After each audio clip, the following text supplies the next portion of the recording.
News ने पाकपतन से मिलने वाली कराची की रहायशी दुआ जहरा की बाजियाबी की वीडियो हासिल कर ली। टू न्यूज़ को मौसूल वीडियो में देखा जा सकता है कि जहीर और दुआ एक साथ कमरे में आ रहे हैं, जबकि इस मौके पर सादा लिबास में पुलिस ऑफिसर भी कमरे में बैठा है।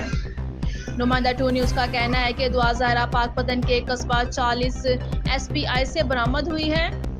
पुलिस ने जब पाकपतन में जहीर के चचा जहांगीर के घर छापा मारा तो इसने बताया कि दुआ और जहीर इसके भाई बशीर के घर मौजूद हैं। नुमाइंदा टू न्यूज़ के मुताबिक जहीर अहमद का वालिद फौत हो चुका है। वो पंजाब यूनिवर्सिटी के कंट्रोलर इम्तहानात का ड्राइवर था, जबकि जहीर की वालदा भी यूनिवर्सिटी में क्लास 4 की मुलाजमा है। कराची से लापता दुआ जहरा पाकपतन से मिल गई, वीडियो बयान भी जारी है। दुआ से राब्ता कैसे हुआ, शोहर जहीर अहमद का बयान सामने आ गया।